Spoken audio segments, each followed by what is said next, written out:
want to be able to have your clients get the absolute most professional expertise that they can, right? I think some brokers might not want to loop in more people and just maybe miss opportunities, or maybe not give the best advice because they have like a limited knowledge of this space. So I think it's incredibly valuable. You should understand the value of an agent that is highly seasoned and an expert in this space. Welcome back, guys, to Real Estate Investing in New York with me, Christina. In this episode, I have a guest on with me. We are talking about the future of New York City with respect specifically to the commercial real estate market. I have with me Avery Reavill from Okada Company. This is a commercial brokerage in New York City, so stay tuned. We're covering everything here. This is Real Estate Investing in New York with Christina, helping you achieve a future of financial success by making intelligent real estate investment decisions today. Welcome, guys. This is such an important topic. I call it the future of New York City because the commercial real estate industry has such a large effect on New York City as a whole. Whether or not New York City thrives is highly dependent upon if commercial buildings are filled. So I have with me a very important guest. Welcome, Avery. Thank you for having me, Christina. I'm honored to be here. Thank you so much for being with us. A lot of people think that the commercial space is very slow in New York City right now, and that commercial might be a thing of the past. Like all of the commercial buildings in the city might become residential. So what are you seeing as someone who is actively working in this space? Yes, so that is definitely the stigma, I think, around commercial, especially right now, and certainly since COVID, the last few years, a lot of the headlines very doom and gloom about commercial, and a lot of uncertainty surrounding how particularly office buildings are being used. So from what we've seen, the start of Q1 in 2025, we're very optimistic about the velocity and the activity we're seeing in leasing in particular, and that's a good indication of where things are headed, certainly on the office front. In the first quarter alone, I think there was a 25% increase in the square footage signed versus Q1 of 2024. And another big indicator is a lot of these leases, 100,000 square feet and bigger. And we had, I think, 16 of those signed in the first quarter versus only 7 in 2024. So things are trending. People are making decisions, and there was a lot of wait and see during the pandemic and after. But in general, overall, there is a stigma around commercial properties, and I think that is where, if you're a player in this environment, there is quite a bit of opportunity, because the market right now, frankly, I think is mispricing a lot of these assets. And if you're willing to jump in, and there will be quite a bit of conversions, a lot of this obsolete space that just it doesn't make sense anymore. Will get taken offline and repurposed for a higher and better use, often residential.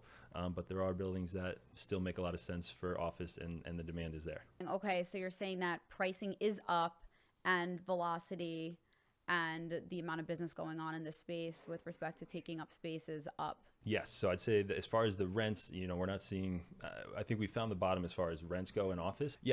So pricing overall as far as rents, we certainly have found the bottom. It was probably the summer of 2023 as far as rents go, but pricing on commercial buildings, particularly office, definitely down. But there are people who are moving into the space because of the drop in the value, and there's the math is starting to make sense that these new owners are getting these assets at a basis that the numbers work, to keep it office, to reinvest. Right. And these new groups are coming in well capitalized and can do a lot with something that was maybe in need of renovation or, some updating to bring it into 2025. Whereas before, maybe they had a higher mortgage, they were over leveraged, and, you just couldn't chase, that money with even more to make it work. Good to know, because that maybe has surprised people already, right? In the first couple of minutes. Yes. Yeah. I think, the stigma is, there's going to be all these foreclosures, and it's very beat up, and it's a asset class that people in general, I think, are thinking they stay away from and don't go after because of the idea that office is dead and no one's using it and it'll never come back. And where we're seeing the values of these office buildings now, people are moving into them. And of course, there will be foreclosures, like there will be some losers in all of this. That's the nature of the game, and but less of to the extent that I think is often portrayed. Banks, they have these loans on these buildings. They're in the business of making interest on these loans, and the last thing they want to do is be in the real estate business themselves and taking possession of them. That's an interesting point that you make, and I'd like to have the audience understand that as well, that the bank really doesn't want to be in a position where they're repossessing these buildings. Yeah, it's I think there's kind of three general categories. There's the offices and the loans that are performing, on the higher end, typically the Class A stuff, like they're in good shape. Then there's Class B, where maybe the owners, and often it's a group of partners who have to get together and decide to either invest more in updating some of their spaces or their lobbies to make them competitive with what office tenants are looking for, and they will have this quiet dance with the bank to maybe extend the lower interest and have some semblance of the loan still performing on their mortgage, and foreclosure is a possibility for some of them as well, where the numbers just aren't there. It's an asset that is obsolete and would take more than it's worth to flip it over, and the bank might get stuck with those, but that's the last thing they want to do. And whatever they can do to avoid that foreclosure, it's a very public thing, and for the lenders as well as the borrowers, and their goal is to try and figure out an arrangement where something gets extended. The quote is extend and pretend. Yes, interest rates are higher now. These original mortgages were much lower, 2, 3, 4%, and the bank might be okay with that in some semblance for the moment, and I think they'll see where things end up going in the future. What types of clientele are you seeing coming in and taking these commercial spaces nowadays? Has the types of industries that are more heavy in terms of renting and buying now different? It's interesting. I think a lot of the demand we've seen recently is maybe shorter term, because there still is quite a bit of uncertainty. If you're signing up an office lease, you're maybe not sure where the future is, or maybe part of your staff is in person and you're still maybe figuring out your mandates or your hybrid scenario and what works best for your company. But there is quite a bit of these shorter term guys who are maybe moving into their first office, moving out of co-working and having their own space that's not shared. And that's where a lot of buildings are starting to pre-build their spaces, even furnish them, just to make it a pretty easy transition from a co-working setup. And now it's your own private office, but the jump isn't that scary, and it's not, there's not a lot of headaches that go into moving into a pre-furnished space that's turnkey. So in general, shorter terms, but then if you're more institutional level, like you can project your business growth, where you're headed for the next 10, 15, 20 years, those guys are trying to lock in a pretty favorable rent for as long as they can. And most owners, they know that's part of the balance, but we don't see too many, 20-year leases because the rents are so low. But, if a tenant can get away with 10, 15 years, they're pretty happy because they've locked in today's rate, which is still very favorable for most tenants. Very good to know. Do you find that more spaces, when they're doing this renovation work, that they are creating spaces that are more appealing for hospitality to come in and take over? Is that more so now? Yeah, hospitality, I think we're seeing a lot of that, maybe more in the retail. It's, of course, online shopping and just deliver it to your door is a major impact on the traditional brick and mortar spaces where you're coming in, feeling it, and, now you can just return it if you don't like it. So hospitality, wellness, food and beverage, those guys that's an in-person thing. It's tough to replace, with Uber Eats and eating it at your home or your apartment. So the in-person stuff is definitely here, or if you're offering an experience, so we're seeing a lot of pop-ups and brands and activations of these retail spaces that, maybe just aren't equipped, don't have the infrastructure to do food, cooking, gas, all the venting that goes into that. And they're able to create a really cool draw, and it's mostly a marketing piece. Like a lot of these guys in Soho, it's just part of the brand and the prestige that comes along with that. And maybe the rent, if you're looking at it as a business on itself, doesn't make sense. But if you're looking for the exposure, retail still has a big impact on that. I saw something along those lines. Diptyque recently did. They were promoting a new fragrance launch, and they opened in Soho, I believe it was, like a pop-up jazz lounge kind Yep. of a thing. It wasn't open for long, but it's interesting, like you're saying, they're taking some of these spaces and using them for marketing. Yeah. And that's, part of the draw is getting people out there, creating a buzz, and using, it's often these pop-up spaces, it's tough to use for cooking. Like the restaurant guys, second gen, they want to come in and take over a space that is equipped to do that. But these dry use spaces, we call them, where, it's kind of just a box at the end of the day and you can fit it out however you want. That's been the bigger demand with the pop-ups, and creating something that draws people out and gets people physically, handling the product. Right. So we talked a little bit about landlords renovating these spaces. Tell us about the need nowadays to have renovated commercial space. Yeah, so I think it kind of stems from the top. I mean, the Class A, the trophy assets, those guys are doing very well, like low single-digit vacancy compared to the rest of the market. And because of that, that kind of drives everybody to step up their game a bit. So, Class A rents are probably triple figures, $100+ a foot. If you're going to something on the super high-end trophy, like One Vanderbilt, you're right on top of Grand Central. Those are even $300 a foot. Like, it's crazy, the competition that happens in these premier spaces. And then in between Class C and Class A, you have Class B, which is a bit of a range, but often those spaces are very nicely built, pretty good locations. They might be middle of the block versus on the avenue or on a corner, but beautiful lobbies. They maybe have a little bit of amenity space dedicated for the tenant's use. And then Class C, often you're walking into an existing layout that either the landlord has the ability to modify before you move in, or give you a bit of an allowance or free rent time to take on your own construction. But the need now is, if you are targeting kind of a higher rent, you have to have something pretty much ready to go, or at least a really good model unit. Like, you can show, this is the finishes you could pick from. These are the kind of pantries we're installing. If there's a furniture package, this is who we're using. And that's been the draw and the way a lot of folks are competing for new office tenants to sign leases. Very cool. So it's similar to new development in residential, where you can shop for an apartment off of a model. They have to make the model really beautiful. It's a good representation of the final finishes.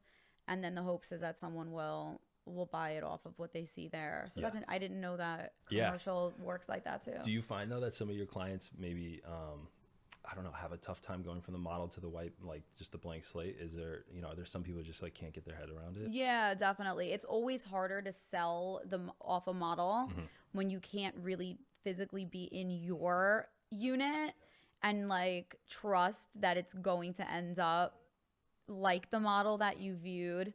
And that's why the better deals are early. At least in residential, you have a much better deal that you can get if you're going to buy an apartment based off the model before the building is fully built or really ready. Yeah. If you're like a year ahead and you buy off a model, you're going to get a much better deal than once the building is up and running and anyone can come in and see a real space, and the pricing gets much higher at that point. Yeah, the first movers, I think, very similar. There was quite a few buildings that maybe during the pandemic were not completely vacant, but largely empty. And that's when, if you're an owner who was pretty conservative on their leverage, they had the money to spend on these renovations, and they did these big projects.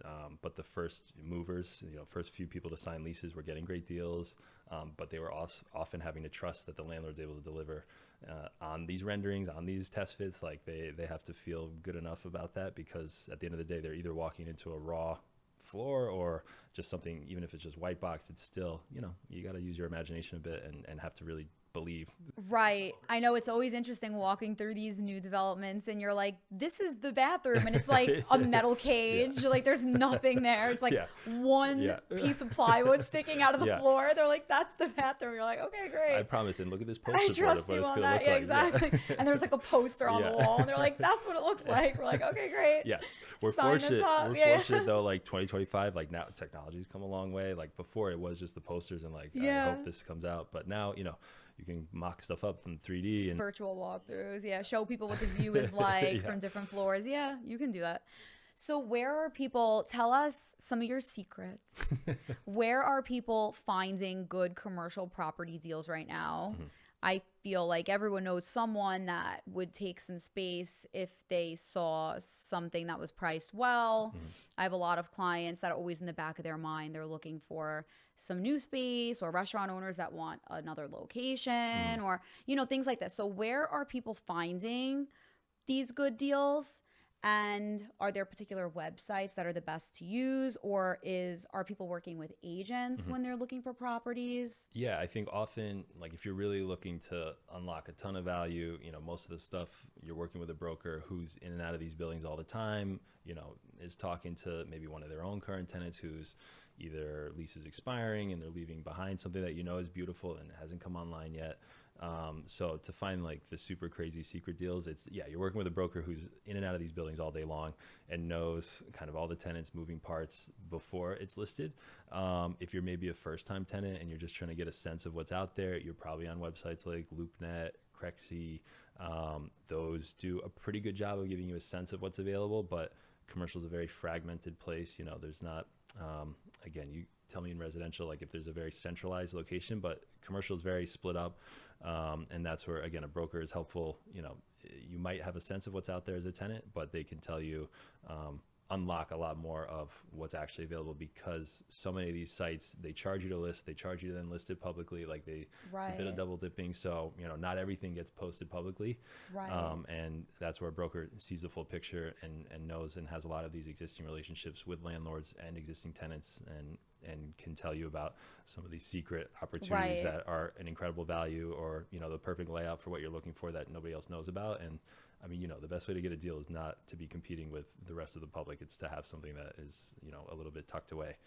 I'm glad that you said it, because that's definitely true, even just from my knowledge of what my residential agents bring to the market. I see a lot of agents that aren't strictly commercial that will pick up a commercial listing of some kind. And in order for it to be shown to the general public, it is very expensive. So unless you're an active, registered, paying user of these sites, you can upload your listing, but no one will see it. Except the other brokers, to my knowledge, like other people that are agents. And that's okay to a certain extent, but if you want it to be shown to the general public, you really do need, if you're looking for something, you do need an agent, I believe, to really see everything that's out there. That makes sense to me. Yeah, and then on the sales side as well, I mean, very similar, where a lot of these certainly people moving to the office space and looking at actually purchasing a building and keeping it office. They're pretty familiar with the neighborhoods. They're familiar with kind of the way these buildings are run, because they often own multiple of them. And that's why their expertise, they're comfortable, especially in this market, to go after that kind of property. And, you know, we're seeing a lot of really incredible stuff with the Midtown South rezoning. We spoke a little bit about it, kind of this mixed use development plan that is taking, I think it's a 42 block chunk of the garment district, primarily between 23rd Street and 40th, and then 5th and 8th Avenue. And they're doing a lot to transform what is, you know, largely a commercial manufacturing. You know, old school is traditionally actually full-blown manufacturing in the city, and that's just, you know, it's not a use that's really a thing as much in today's day and age. And or so we thought. So yes, if we had this conversation 2 weeks ago, right, it's definitely not like, wait, forget that plan. Never mind. We might be all in on manufacturing, but for now, it's moving along, because of, you know, there is quite a concentration of Class C office space that needs a lot of renovations. Those are super old those properties are like dingy, right? Like there are some dingy ones. There are some dingy ones, and, you know, there's, you know, still a demand to some extent. If you're just, you know, you never take an appointment, it's just you and maybe a few on your team who need a space to call home for your business. It's a great deal. But there is so much of that available, even if a few of those buildings got taken offline for a conversion or this redevelopment. It's a crazy amount that they're adding to the square footage that your buildings can be built on the existing lots. Traditionally, it's like 11 or 12 on the FAR, the floor area ratio, like how much building you can build compared to the lot square footage. So it's like 11 or 12, and now Some buildings are seeing 15 to 18. So another 50% could be built on top. Wow. Or, that's where we're seeing in the garment district particularly, a lot of these will now make sense for the conversions, because again, the headline is turn everything into apartments, and it's a hard thing to do when you're only allowed to go 11, 12 stories. It's a much different conversation if you can go another 6. Right. So that's where we're seeing a lot of opportunity. It's not set in stone yet, but it's going through the public kind of approval process and the education tour that happens before it gets voted on. But community board is in support. Of course, everyone's concerned about maintaining the history because these buildings are so iconic, and they don't want to lose the charm. But at the same time, as you know, there's a desperate need for residential in the city, and this is a big way to address that. And so overall support is pretty positive. So if you're an owner of one of these buildings, you're really only being incentivized there's only the option for you to go higher with your building, to do a total renovation and go higher if you're going to be residential now. So you're not going to keep it as a commercial building. The big push is residential. Yeah, that's where you get the bonus on the square footage. And yeah, they probably, if they're going residential, the layouts have to change. There's a lot of infrastructure that has to be redone. So maybe they get demolished, or maybe you can drill a core and figure out how to add some on top. But most of it will be demolished and taken offline, as far as selfishly from the office side, and remove some of that availability. But then be able to come up with something that's much more attractive for a residential layout and what people are looking for, instead of trying to retrofit an office building and drilling a couple light wells into the floor plate, and so you get away with your light and air requirement for bedrooms. But we saw there was a big push for this in the financial district, and I know you're a pro down here and you know it well. I think right after 9/11, there was a big push to start this conversation that maybe some of these buildings, also very iconic but maybe a little older, had potential. And so the model's there, like people are experts at doing these conversions, and now the math is making sense with this bonus square footage that you can add in the garment district as well. Very interesting. It will be interesting to see how everything in the economy shakes out, how possible it is for builders and developers to do these projects, how affordable it ends up being. It could go so many different ways, I feel like, or maybe just 2 ways, but it sounds like there's so much like breadth of what could occur in between. But it sounds like an incredible opportunity.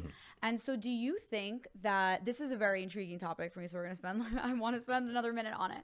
So do you think that the current owners of these buildings are going to sell to developers that have the means and the expertise to convert to residential?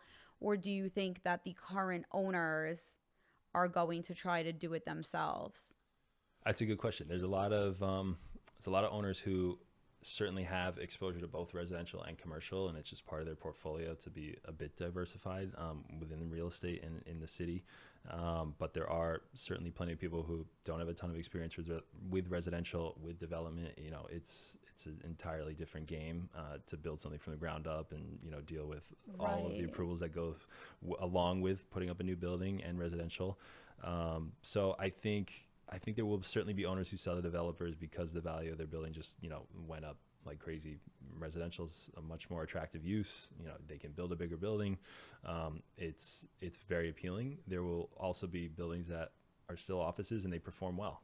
And they are going to be looking around and they're going to see the competition taking offline if they're going to be converted, and that they'll maybe be projecting that this makes more sense just to stick with the office and not deal with the headache of inevitably what comes along with construction on a new development like this. So yeah, the guys who are experts at the development are definitely looking at this as a huge opportunity, because it's not fully finalized. So there's still a bit of a question mark on it, but so far all signs point to this happening. But it's still a gamble at this stage. Like if this was voted on, approved, done, then, kind of the secret is out. Okay. So you're saying that if a developer wants to get in on this and get a great price for the building, they can buy a building like this early, but there's a chance that rezoning law won't happen. That is always the risk with New York. Now you'll just be stuck with an old commercial building, now you have which a commercial can't really building, do much and with. you're trying to figure out what to do with it. But as soon as this is approved, these buildings are going to shoot up in value. Yeah. And do you think it's going to be a mad rush that every developer is going to scoop them all up really quickly? Or do you feel like you'll find yourself with a couple of these buildings that you have listed that you'll be showing actively? There will certainly, a lot of these will still stay office buildings. And that's where these guys come in. There's a lot of underwriting that goes in, what's the rent you're going to get? What's the cost to put this building up? Even with the bonus square footage, is this something that makes sense and pencils out? So yeah, there's a lot of question marks, and that's where, these guys have their teams and they're working with brokers to know the neighborhood, know the location, what is, and again, not to get too into the weeds, but there's a lot that was also talked about within the plan of air rights and transferring it. If you're a landmark building, it used to be tough, but now you can kind of share the air rights in a way that you couldn't before, to unlock maybe even more of a bonus on the square footage. Right. So there's a lot of moving parts that hasn't been finalized, but it's in this proposal that seems to be well supported.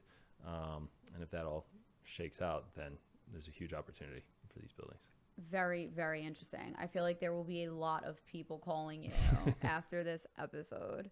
I know that we work very closely together, so very often, I'll see stuff that you have going on, and we can, work together to put people that are maybe started looking residential or have a residential broker that they work with to add on this valuable commercial knowledge that you have, to add to their portfolio, to add their, to their agents that they rely on, and to add this education and this knowledge, because you do want someone that's an expert in the business on your team in some way, right? So I think that is so important, and it's so interesting. I have like a number of people already that I feel are going to be interested in getting in on this. Yeah.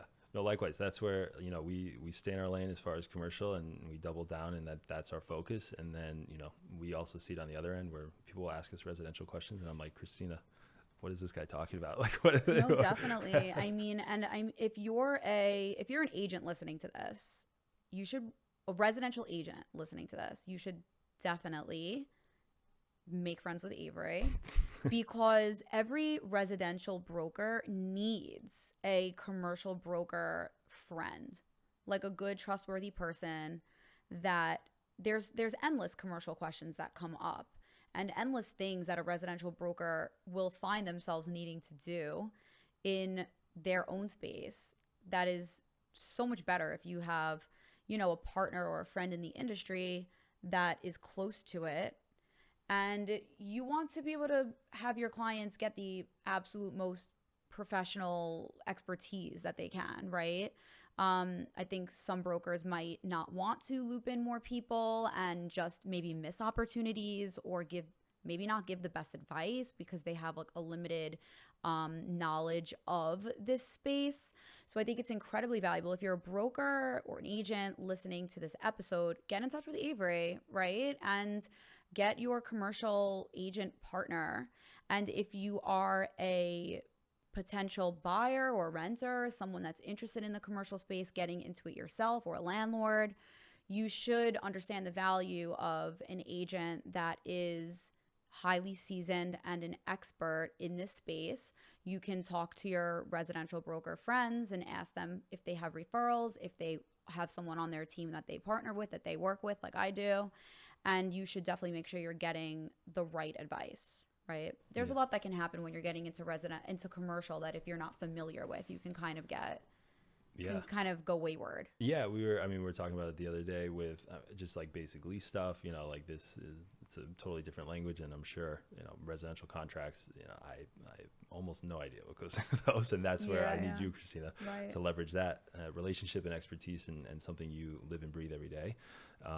But yeah, just the other day we were skimming through a lease, for one of your friends, and it turns out very normal lease. There was like one small little thing that was a little unusual, but at the end of the day, not a big impact on her actual, like, the way she's using the space. And, okay. So you were able to look at it with her. Okay. I had a friend a nice friend of mine who was getting some space, and we looped in Avery to help her review her lease. Yeah. And, but yeah, so it's stuff, I've looked at more than I care to share, because not all of them worked out and they're painful. But I've looked at many leases, and so yeah, hers fairly benign as far as commercial leases go.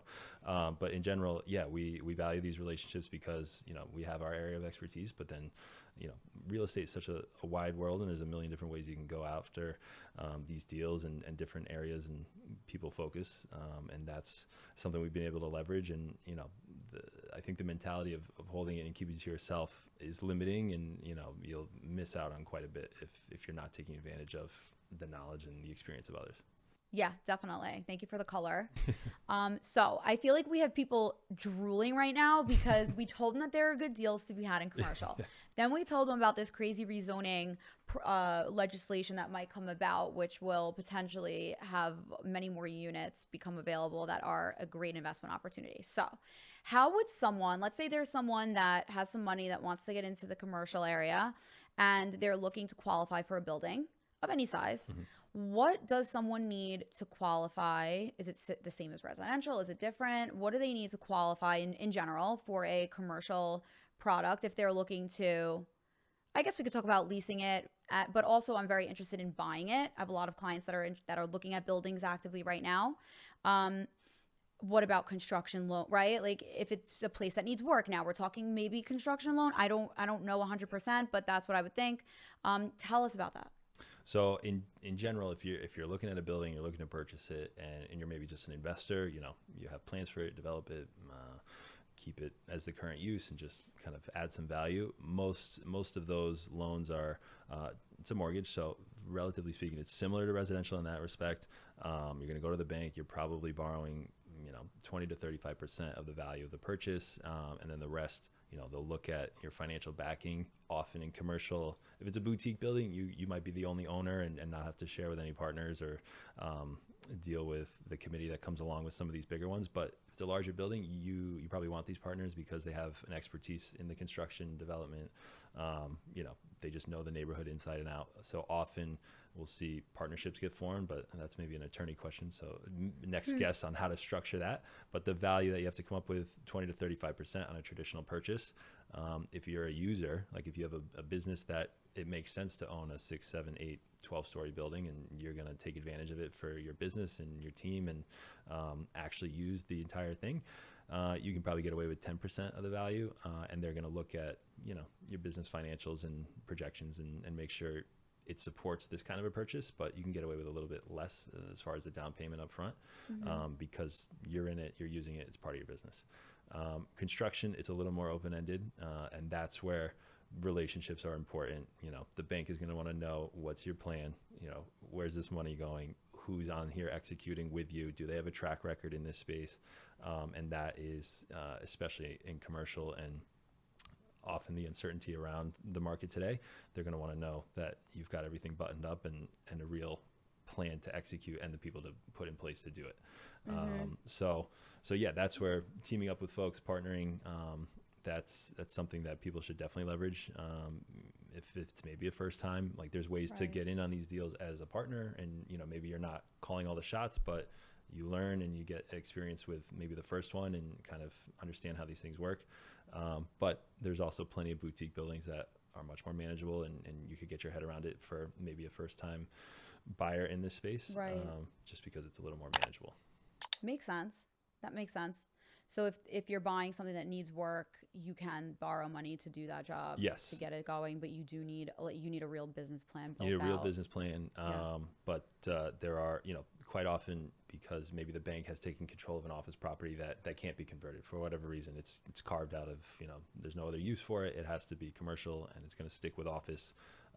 The bank is probably taking a loss in today's market when they sell it. But that means the new buyers, great opportunity to actually invest, the new lobbies, the new elevators, the new spaces that have to be built to draw tenants in. That's where we're seeing more and more of some of these things starting to trade.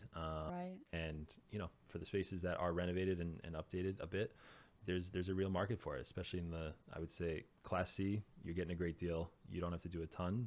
People are maybe okay with older hallways, older lobbies, may not be attended. That's fine, because you're getting a great deal on the rent. Class B, you maybe you put a gym in the basement. Maybe you put, you have bike storage. There's a conference center. There's some portion of the building that is a bit of an amenity. just a lounge, for people coming to the building, but you don't have the crazy high end, Class A golf simulator, all this other stuff, rooftop, that those properties. But Class B, I think, still offers a lot of opportunity for the office folks to kind of meet the market in between the Class A and the Class C. I feel like first time investors in commercial might wonder, where do I even get started, right? I have several $1 million, let's say, to invest. They want a vehicle that's going to benefit them in the long run. And this is where you come in, right? This is where having their agent partner with you or commercial agent is great, because you can provide guidance on, okay, this is what the anticipated rent would be if you leave it the same. This is what the anticipated rent would be if it's renovated. This is the estimated cost that you would probably spend renovating this much space. And you can start backing into numbers and helping people, right? But from an initial standpoint, wrapping their mind around what's possible with the amount of money that they have. And then, of course, securing a great deal to get that first step of making it actually happen. Yeah, absolutely. So in residential, if you're looking to rent residential property, sometimes people can find rent stabilized homes. Is there any equivalent to that in commercial? So in commercial, it's really not such a thing. More so, during your lease, you're going to negotiate ahead of time what the rent will be throughout the life of the lease.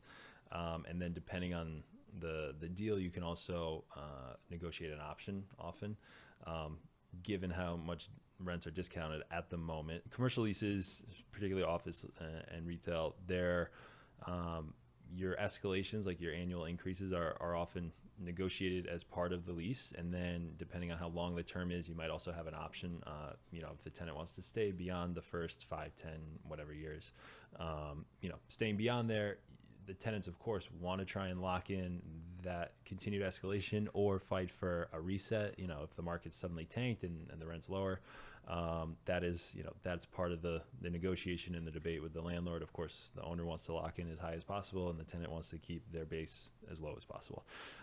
So that's the dance. It'll depend largely on where the rent's starting from.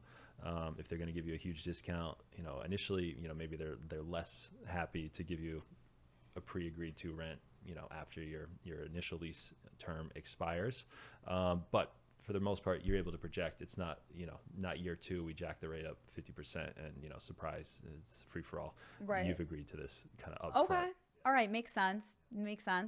So if someone has, out of curiosity, looked online at some commercial listings and they probably saw ways that it's priced that is not familiar at all if you are used to looking at residential pricing, give us a little bit of info. You don't have to go too far in the weeds, but how is commercial real estate priced? And is there an average expectation that someone should have around what kind of a discount they might be able to secure in rents versus as well as purchasing? So I think if starting with leasing, if you're looking at listings online, often you'll see the rent quoted as price per square foot per year. And I think the logic came from often businesses, maybe they're getting approval from a committee for this new space and they're allotted X amount of dollars for the year. And so that's the number that pops up on the office. It's quoted as the year. And so, if you're in the range of what you're going to get approval from, as the tenant, and also this is what the owner's asking, are we in the same ballpark? It's also the way these owners who run the building, they look at pretty much everything on a per square foot basis per year. So what are my taxes? They're, $10-15 a foot. If my rent is $35 a foot, I'm immediately losing that to taxes and salaries, porters, doormen, like all these other expenses, utilities, they project out for a year. So not only are the businesses often approved for a certain amount for the year, the owners are also just, in the background to run these buildings looking at a per year basis. But nowadays, most sites, you can click back over to the monthly and it should be pretty straightforward. But if you are looking at a huge number initially, it's often, that's the annual rent, divide by 12, you'll get your monthly target on what they're asking for the rent. As far as discounts, it's generally speaking, you can probably expect 5 to 15% off. It depends on a few things, how long of a lease, how much work you're asking the owner to do for you. You know, most guys are willing to compete and give new build out or some free time or an allowance for renovations to happen, as many spaces you're walking into are not pre-built. They're maybe existing from the previous tenant that just doesn't make sense for you, but the location's good, you like the views, a lot of things are great, but we need to change the layout and where these conference rooms are, offices. I don't like this pantry, we could scale it back. So is the owner spending a lot of money to get you in the building? That will affect how flexible they are on the rent, and also the length of the lease. You know, if they're going to spend a lot of money, if it's a 10-year lease, they can amortize that cost and project it out and feel like they're making their money back a little bit more. If it's a shorter term, the hit is a little more substantial, where, you know, maybe after 36 months they might be going through this again. Right. So less flexibility, but your incentives come in a few different ways: reduction on the rent, maybe an allowance for your renovation, or the owner's going to pay for some of your work or all of it in some cases, and then also maybe you get free rent on top of that. So there's a lot of different levers you can pull, and just depends on which one is most important to you. Maybe you're okay paying closer to the asking rent, but the owner's going to deal with your renovation for you, and you don't have to deal with contractors and construction and permitting and architects, and that might be valuable to you. Right, right. You might be very familiar. Definitely. I mean, we do that in residential all the time too. A lot of times someone is just willing to pay to not be bothered with it. Yeah. So that is sometimes a trade, but maybe you are familiar. Maybe you're an architect and you're like, I have all the relationships. I can have a contractor come in here and deliver exactly what I want. Just give me time to do the construction, give me a discount on the rent, and give me, you know, free rent on top of that, because I can get it. And you're the owner. You don't have to lift a finger, and I'm going to deal with it. So yeah, it's a bit of a balancing act. And then as far as purchasing, that one much more open-ended, because some of these you'll see still price per foot, but you'll more often see also cap rate, and that's the net operating income of the building currently divided by the purchase price. So, you know, a lower cap rate, 2, 3, 4%, probably a safer asset, and less risk. Maybe it's just a retail condo with a big name brand who's in there for the next 15 years, pretty much guaranteed. Not much imagination to be had. Where higher cap rate, 70%, there's something going on. You're going to have to invest a lot of your own money to get it to where it needs to be a functional asset. Really? So it's a quick comparison of, you know, you see a lower cap rate, it's probably safer, and then inevitably you're going to do your due diligence and go into what's really going on, and it's just a quick comparison. So the price per foot hopefully levels it out, and cap rate as well. So cap rate would be like insanely good only on something I could imagine that's like dilapidated. You're paying like way below, right? When I look for listings for my clients, I usually think, correct me if I'm wrong, but I feel like if we find something with a 6% cap, that's very good. Something that's like ready to use. Yeah. Is that correct? I think, right. It's, you know, most of your investors are probably also looking at what else could my money be doing for me? You know, so what could I get if I just put it in the stock market, you know, versus invest in this asset? What's my exit look like? And often, you know, the way they structure it with the financing, you know, their returns are a little higher. So these guys who are pretty sophisticated and know what they're walking into, like they have ways of making these properties make sense if they have the expertise to walk into something that maybe needs a little extra love. But if it is ready to go and it's 6%, not bad at all. Right. If I'm like, that's when I'm working with a client that maybe started residential and, you know, maybe a first time investor, because it's more of a, like you said, less risk, right? It's probably already renovated, already rented, and it's just a matter of how much you can get back in cap on a property like that versus a developer who has the resources and the means and the experience with the building. And then of course, like you said, you're looking at way bigger returns, but also a total years long project. Yes. And that's often at that point your full-time job. Like that's all you're doing. Right. Yeah, exactly. Exactly. Okay. That makes a lot of sense. Thank you. Yeah.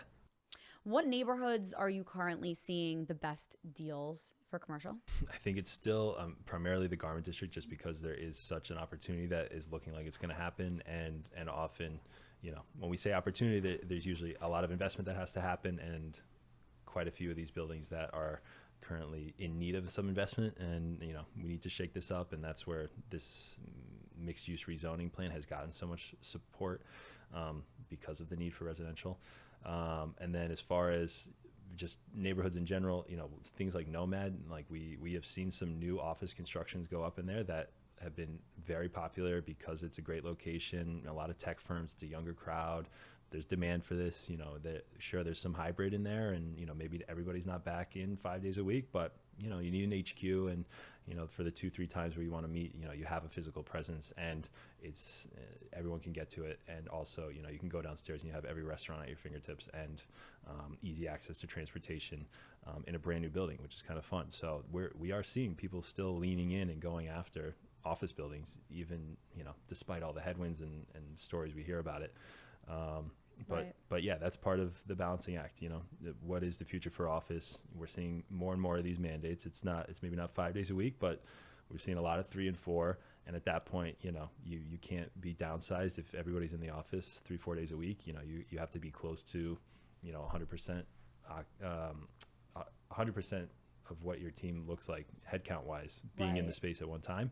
And no more downsizing and being able to get away with smaller, but hybrid is here to stay, and there's quite a few industries that just don't need a physical presence in the same way that they used to.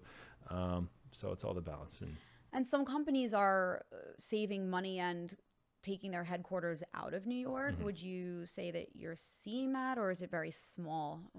I think Goldman Sachs has been debating it, maybe going to do it. Yeah, there's that is it's a much larger conversation with like the incentives around headquarters and business in the city, but at the same time we're seeing JP Morgan going big on a brand new headquarters, like mega development, brand new, and the expectation is those guys are in the office. And I think, New York has such a gravity to it with being the finance capital of the world, professional services, legal. It's still the place to be, and I think that draw still fuels a lot of the culture, the arts, the cuisine, the tourism that is part of this city. So it's tough to bet against New York, I think. Yeah, and that was one of my questions too. I'm curious. I know this completely goes against your entire industry, but do you feel like? Well, I guess the first part of my question is: do you feel like there are just simply more commercial units in the city right now than will ever realistically be used, given how things are hybrid now and different demands and needs of clients? But also, does one drive the other? Does New York City need people here for work and need these commercial spaces in order to be the thriving cultural hub that it is? Or do you feel like New York City would ever be a cultural hub without the office component? Yeah, it's I feel not qualified to answer that question completely, but I do think, I think in some sense, because of the industries that are here, and it is the capital of the world, certainly for finance and other industries, it is such a draw. Like, it's hard to see New York not being that, but at the same time, it's reinvented itself so many times that, again, hard to bet against New York City, and hard to pretend that I'm so important in commercial leasing that it has to be that or bust. But I do see, just the tax revenue alone, like, these buildings need to be occupied, and it's a big impact to the city. But yeah, that's a tough one, Christina. I don't know. I don't know. But yeah, I think New York will always have its place, and if it's cultural, it's cultural. If it's business, it's business. But I think they feed one another well, and that's where, collisions like this, like, I don't know that happens in many other markets where you're on a very tiny rock and there's so many people who are excellent at what they do, and being able to collaborate with them is a much more realistic thing to happen. And we're not doing this over Zoom because it's Manhattan, and, right? That's where else does that happen? Exactly. I agree with you. I think that I don't picture New York without it being a business hub, in addition to all of the arts and all of the culture that we have here. So I agree. I feel like it's definitely going to stay that way and become more business. Again, I know that a lot, like you said, a lot of banks want their people in now 4 days a week, ideally 5, but I think they're warming people up to it. They're like slowly warming people up to it because people they just don't want to come back. But we'll see. I think that obviously there's no argument against. I'm just kind of Yeah. stirring up by asking you that question. Yeah, I mean, I do think, I mean, in general, yeah, there's quite a bit of space available. I mean, in the Class A end, there's not much left, and they're the ones who compete quite fiercely, for these big, credit tenants versus Class B. That then means there's a lot more absorption there. Class C, with the rezoning and these other initiatives, I think those are going to be repurposed and take a lot of obsolete space offline. But in all three of these categories, A, B, and C, there's demand. And also, because there's been hesitation to lean into office, not a ton of new development in the pipeline. So again, it's a market, it adjusts, and I think eventually we'll be at a point where we're a much more stabilized environment, and at that point we'll see even more people kind of going into this new development for office, because now it's an asset that makes a lot more sense. Yeah, incredible. Thank you so much for all of the insights that you brought today. I want to, of course, be cognizant of your time and our audience's time and not go too long, but I anticipate that we are going to have a big response to this episode. I think a lot of people I know that are listeners of this podcast and YouTube series are going to be very intrigued. They're very interested in the space, and I think we will definitely end up doing another episode together to get a little bit deeper. This was incredible. There's still, of course, so much to talk about, but we'll save it for another episode. But I really appreciate your time, Avery. This was incredible. Absolutely. Thank you again for having me and putting this all together. I know it's not easy, but I'm looking forward to continuing working together, and excited to see the future of New York and what it brings. Absolutely. Thank you so much. And thank you to our audience for joining us today. As always, stay tuned for the next episode. We are talking about how to maximize your property value by leveraging the appraisal. Very important information. So stay tuned for the next one, and thank you again.